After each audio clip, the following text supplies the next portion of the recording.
Bonjour à tous, ravi de vous retrouver, il est 13 h et on démarre avec les titres à la une de l'actualité de ce dimanche 16 février 2025. Jeunesse, financement, emploi, une nouvelle politique portée par le Fonds national de la microfinance en collaboration avec d'autres acteurs de l'économie solidaire. Une journée d'information a été ouverte à l'occasion des séances d'explication menées par des jeunes entrepreneurs. Comment fait-on pour entreprendre ou encore bénéficier des financements? On va les écouter en début de journal.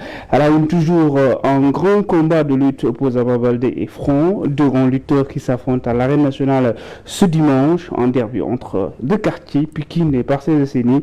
Les amateurs s'apprêtent à vivre un bon moment de lutte sénégalaise qui va l'emporter entre les deux.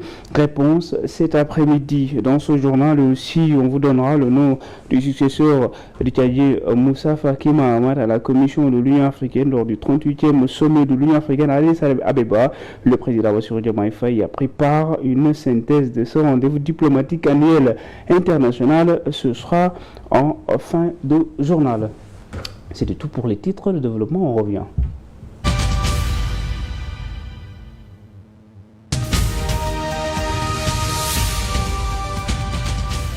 Bienvenue dans cette édition dans le but de faciliter le financement des jeunes entrepreneurs et porteurs de projets. Le Fonds national de la microfinance et le réseau des acteurs de l'économie sociale et solidaire ont décidé d'unir leurs forces.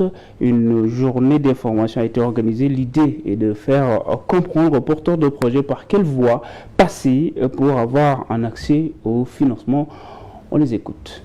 Nous avons constaté qu'il y a beaucoup d'acteurs, ce que nous avons l'habitude d'appeler les acteurs de l'économie sociale et solidaire, qui sont au niveau des différents territoires, des différentes localités de notre pays et qui travaillent d'arrache-pied et ne parviennent pas à disposer de financement, de formation, de trouver les voies et moyens pour se formaliser. Donc nous avons jugé nécessaire d'organiser cette journée d'information pour les informer de tout ce qui se fait au niveau du ministère, les opportunités qu'il y a au niveau du ministère de la microfinance et de l'économie sociale et solidaire, et plus particulièrement au niveau du Fonds national de la microfinance. Ce qu'on voyait, c'est qu'il faudrait être dans le parti au pouvoir pour avoir accès au financement. Donc il faudrait qu'on ait une rupture totale de ce mécanisme, faire de telle sorte que les instruments que l'État a mis en place pour que les populations puissent avoir accès au financement ne soient pas méconnus de la population. Beaucoup sont pris au dépourvu concernant ces mécanismes de financement. Donc à travers le réseau, on espère que beaucoup les porteurs de projets auront accès à l'information concernant les mécanismes que l'État a mis en place concernant les porteurs de projets. Merci à Matabari d'avoir recueilli ces propos. Les dockers et pointeurs du Sénégal dénoncent les conditions de travail difficiles, précaires sur le port autonome de Dakar. Ils se sentent désavantagés. Depuis l'arrivée de Waly Diouf Bodian, les directeurs à la tête du port autonome de Dakar, ils essaient de s'entretenir avec lui. En vain, disent-ils. Ils ont tenu hier leur 9e congrès ordinaire. C'était le lieu d'exposer leurs différentes revendications de Mumbai. Aucun représentant de la direction générale du port autonome de Dakar n'a pris part à ce 9e congrès ordinaire du syndicat national des dockers et pointeurs du Sénégal. Waly Diouf Bodian, sache que les dockers du port autonome de Dakar ne sont pas contents. Nous vous avons invité à ce congrès pour vous permettre de venir pour nous écouter et nos doléances, mais vous n'êtes pas venus. Depuis son arrivée à la tête du port, on essaye d'avoir une audience avec lui, mais en vain. Le congrès était l'occasion pour eux de faire le point sur leurs conditions de travail, des conditions qu'ils jugent très en deçà de leurs attentes.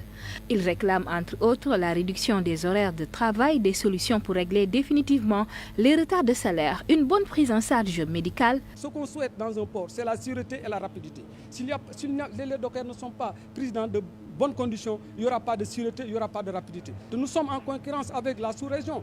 Moi, j'ai visité le port d'Abidjan, j'ai le port de Lomé, de Togo qui est presque sur nous, le port de Ghana qui est sur nous, nos voisins, il y a le Maroc. Il y a même la Mauritanie. Si on ne fait pas attention, nous risquons d'être derniers. Nous avons une position certes géographique extraordinaire, mais il faudra que l'ensemble des acteurs portiers se mettent au travail et laissent ces querelles internes. Lors de ce congrès, les dockers et pointeurs ont élu un nouveau secrétaire général. Mame Sarr s'engage à préserver les acquis et à relever les défis urgents. L'attractivité du port repose sur les dockers. Lors de la pandémie de la Covid-19, on prenait d'énormes risques en déchargeant les bateaux de marchandises en provenance de l'étranger. Nous le faisons pour que le pays ne manque pas de vivres. Donc, je trouve anormale l'attitude de la direction générale à notre égard. J'interpelle le gouvernement. Après 12 ans à la tête du syndicat national des dockers et pointeurs du Sénégal, Mao Diop rend ainsi le tablier. Après une assemblée générale tenue hier, le collectif national des travailleurs contractuels de santé a changé de statut juridique pour une meilleure prise en charge complète de leurs doléances. Les contractuels de la santé ont désormais mis en place un syndicat national. Ousmane Ba. Une organisation syndicale, voilà le cadre le plus indiqué pour les travailleurs contractuels de la santé pour poursuivre leurs revendications. C'est pourquoi le collectif national des travailleurs contractuels de la santé est désormais devenu syndicat autonome national des travailleurs engagés de la santé. Ça dit qu'un collectif est limité. Un collectif ne peut pas aller en grève. Un collectif, il est un peu limité par rapport à certaines actions qu'un syndicat est autorisé à faire. On a voulu vraiment faire une transition par rapport à un cadre juridique, à un cadre légal qui nous permettra de défendre dignement, de défendre les contractuels à un niveau où vraiment on pourra avoir satisfaction bien de cause. Ce n'est pas seulement dédié exclusivement aux contractuels. Ici, dans l'organisation syndicale, c'est le syndicat autonome national des travailleurs éveillés engagés de la santé. Un changement de statut qui ne modifie en rien les priorités de la plateforme revendicative. Nous exigeons un recrutement massif dans la fonction publique des contractuels et par ordre d'ancienneté. Ça, c'est quelque chose qu'on ne badine pas avec. Nous, on a eu notre diplôme professionnel. Maintenant, il faut recruter les gens par rapport à l'année d'obtention du diplôme d'État ou bien à l'année de l'ancienneté par rapport à la contractualisation. Et ce ne sont pas seulement les contractuels du ministère de la Santé qui sont dans cette organisation. Il y a les contractuels communautaires qui ne perçoivent absolument pas grande chose. Fraîchement installé, le syndicat devra d'abord se régulariser du point de vue juridique avant de se lancer dans la lutte syndicale à proprement parler, avec comme objectif principal remettre les contractuels de la santé dans de meilleures conditions de travail. Merci Ousmane Ba. On part à Louga avec Sambaka, directeur général de l'Agence nationale de l'aquaculture, qui exhorte les acteurs de l'aquaculture à s'approprier le code en vigueur. Il a insisté sur son importance pour restructurer et crédibiliser la filière qui reste essentielle face à la raréfaction des poissons. On l'écoute. Mais un code, c'est toujours important. Je dis toujours que c'est comme le code de la route. C'est ça qui permet de définir pour les gens qu'est-ce qu'il faut faire, qu'est-ce qu'il ne faut pas faire. C'est important. En même temps, je le disais, donc ça rassure les investisseurs. Un investisseur sérieux qui vient, national ou international, quand il vient, la première chose qu'il demande, est-ce que vous avez un code qui régit donc l'activité? Donc le fait de se doter donc de ce code de l'aquaculture aujourd'hui avec son décret d'application, ainsi que les textes réglementaires qui l'accompagnent, ça crédibilise donc cette activité-là pour en faire véritablement une activité économique, une activité donc qui va intéresser beaucoup plus les investisseurs nationaux et internationaux. Juste pour, souvent quand on met des lois, les gens pensent souvent que c'est pour faire la police. Non, c'est pas cela. C'est vraiment pour organiser l'activité, c'est pour crédibiliser l'activité, donc c'est pour mettre plus de rigueur. Merci à Gormboud qui a recueilli ses propos. Maintenant, quartier Afia 2, situé à Yeumbeul Sud. En cette localité, un bassin de rétention d'eau est devenu une source de nombreux problèmes pour les habitants. L'infrastructure est dépourvue de barrières de sécurité. Souvent, elle est envahie par les malfaiteurs. Les habitants craignent aussi pour leur vie. Bakary Cissé. Situé au cœur du quartier Afia 2 de la commune de Yeumbeul Sud, ce bassin servant pour la rétention des eaux est devenu un vrai danger pour les habitants. Nous avons besoin d'aide parce que nous rencontrons beaucoup de problèmes ici avec le bassin, surtout donc des problèmes de santé publique, des maladies respiratoires qui frappent les enfants. Surtout quand il y a trop de saleté, on est obligé de brûler ça. Mais avec la fumée, donc quelques semaines après, vous voyez tous les enfants sont à l'hôpital. Autre pathologie encourue par les habitants, c'est le paludisme. Il y a une forte colonie des moustiques. J'habite tout près. Il y a trop de moustiques dans ce bassin. La nuit, elles nous piquent. Le bassin est devenu aussi une niche pour les malfaiteurs.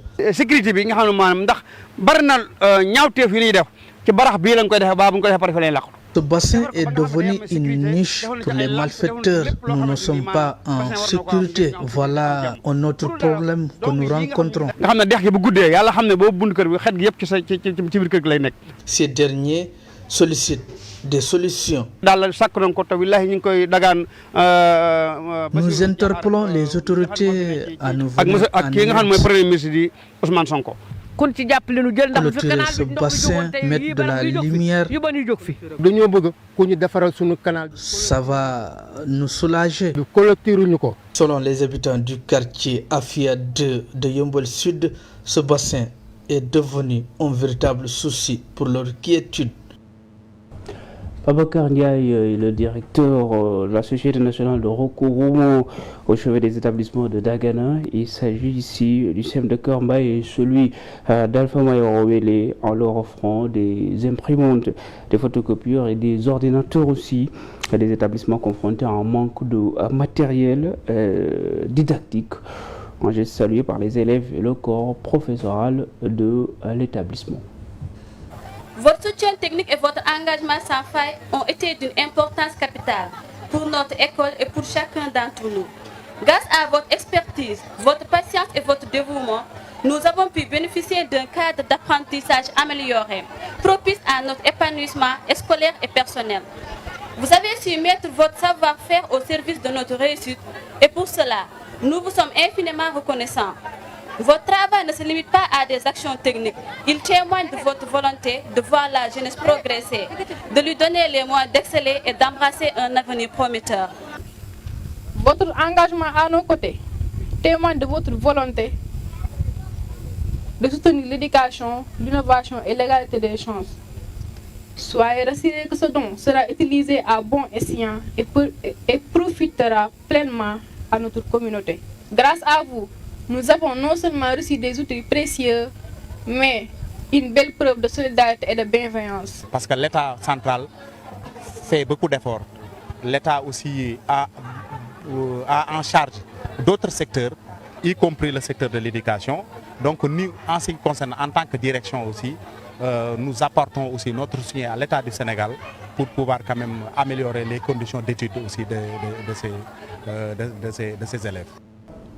On le disait dans les titres, le sport à présent avec la lutte sénégalaise. Aujourd'hui, l'arène nationale va être le théâtre d'un affrontement majeur entre Ama Baldé et Franc, deux grands champions de la lutte sénégalaise.